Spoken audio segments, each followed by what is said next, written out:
Perkenalkan, nama saya Stefani. Di sini saya akan menjelaskan soal nomor 1.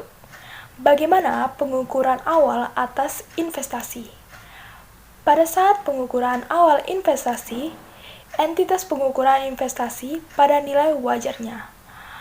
Apabila investasi tidak diukur pada nilai wajar melalui laporan laba rugi, maka nilai wajar tersebut ditambah dengan biaya transaksi yang dapat diatribusikan secara langsung dengan perolehan investasi tersebut.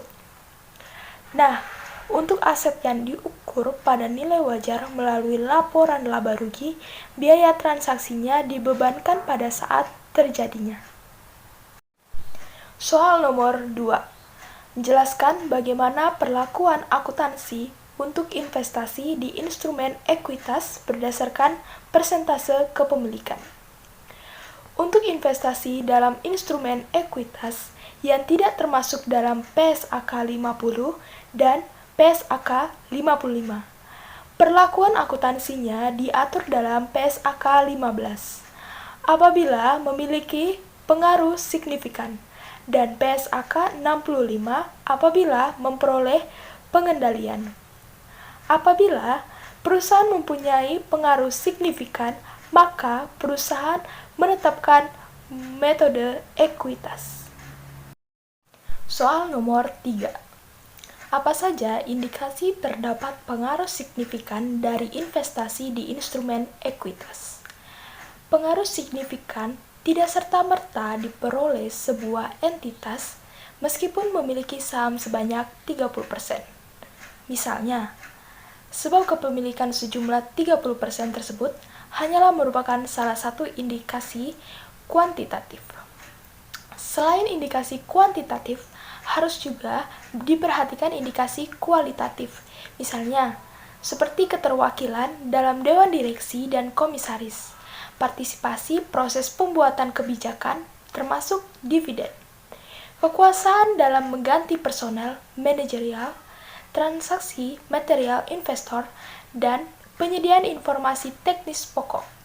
Pengaruh signifikan adalah kekuasaan untuk berpartisipasi dalam keputusan kebijakan keuangan dan operasional suatu aktivitas ekonomi, tetapi tidak mengendalikan atau mengendalikan bersama atas kebijakan tersebut. Assalamualaikum warahmatullahi wabarakatuh. Perkenalkan, nama saya Maulidiana Sukmawati. Saya dari kelompok 10. Di sini saya akan membahas soal yang diberikan oleh dosen saya tentang investasi, yaitu ekuitas dan utang. Langsung saja saya akan melanjutkan jawaban dari Stefani. Saya akan melanjutkan soal nomor 4, yaitu sebutkan klasifikasi investasi dalam instrumen utang. Klasifikasi investasi dalam instrumen utang di sini ada 4. Yang pertama adalah aset keuangan yang diukur pada nilai wajar melalui laba rugi.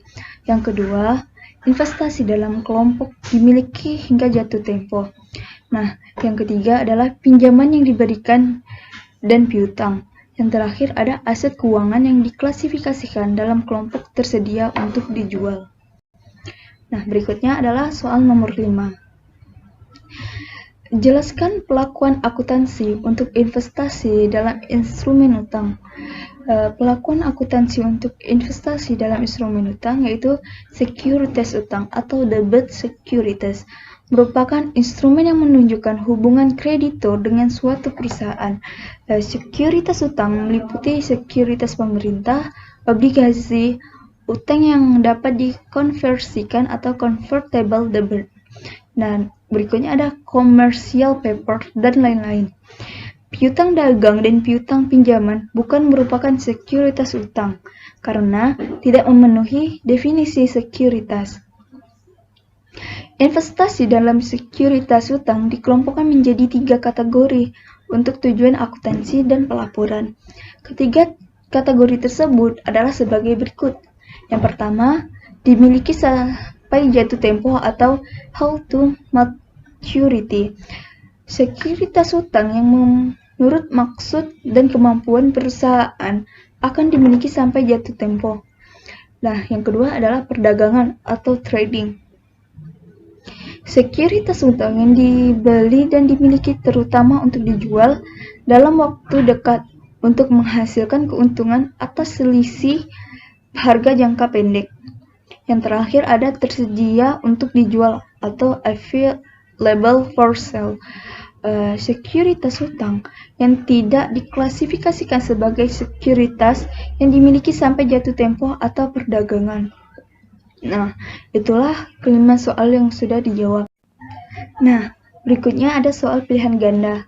Soal pertama yaitu investasi dalam surat utang dengan tujuan diperdagangkan diukur menggunakan A. Nilai jatuh tempo, B. Nilai wajar, C. Biaya demonstrasi, D. Harga perolehan. Nah, di sini saya menjawab nilai wajar. Nah, itulah yang telah saya jawab. Selanjutnya akan dijawab oleh teman saya yang bernama Elis. Sekian dari saya. Wabillahi taufiq wal hidayah. Wassalamualaikum warahmatullahi wabarakatuh. Baiklah, saya akan melanjutkan pembahasan soal pilihan ganda, yaitu nomor 2. Investasi dalam sekuritas ekuitas yang mengakui keuntungan atau kerugian belum direalisasikan atau unrealized holding gain or losses dalam pendapatan komprehensif lainnya adalah jawabannya yaitu A. Investasi dengan tujuan diperdagangkan dengan persentase kepemilikan perusahaan kurang dari 20%. Karena apabila seseorang investor memiliki hak suara kurang dari 20%, maka diasumsikan bahwa investor itu mempunyai pengaruh yang kecil atau tidak mempunyai pengaruh terhadap investasi. Dalam hal ini, jika harga pasar tersedia, maka investasi itu dinilai dan dilaporkan menggunakan metode nilai wajar. Seperti metode nilai wajar dilaporkan sebagai bagian dari laba komprehensif lainnya sampai akhirnya direalisasikan. Soal nomor 3, manakah yang bukan merupakan karakteristik dari investasi dimiliki hingga jatuh tempo? Jawabannya yaitu D. Perusahaan dapat memperoleh kembali semua investasi awalnya. Jadi, karakteristik dari investasi dimiliki hingga jatuh tempo yaitu A.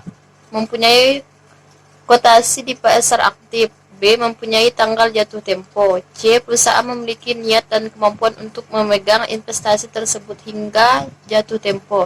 Jadi, jawaban yang bukan merupakan karakteristik dari investasi dimiliki hingga jatuh tempo yaitu D. Perusahaan dapat memperoleh kembali semua investasi awalnya.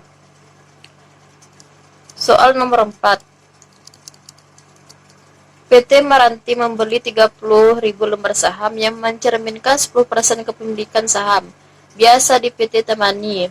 PT Tamani mendaftarkan sahamnya di Bursa Efek. PT Meranti tidak mempunyai pengaruh maupun pengendalian signifikan atas PT Tamani dan bertujuan untuk memperjualbelikan saham yang dimilikinya tersebut dalam waktu dekat. Investasi tersebut harus diklasifikasikan sebagai, jawabannya yaitu A. Diukur pada nilai wajar melalui laporan laba rugi. Karena aset keuangan yang diukur pada nilai wajar melalui laba rugi adalah aset keuangan yang diperdagangkan. Aset keuangan diklasifikasikan sebagai keuangan yang diperdagangkan jika perolehannya ditujukan untuk dijual atau dibeli kembali dalam waktu dekat, dan terdapat bukti adanya kecenderungan untuk mengambil keuntungan dalam jangka pendek. Keuntungan atau kerugian yang timbul dan perubahan nilai wajar disajikan sebagai beban atau penghasilan lain-lain di laporan laba rugi. Komprehensif konsolidasi dalam periode timbulnya keuntungan atau kerugian tersebut.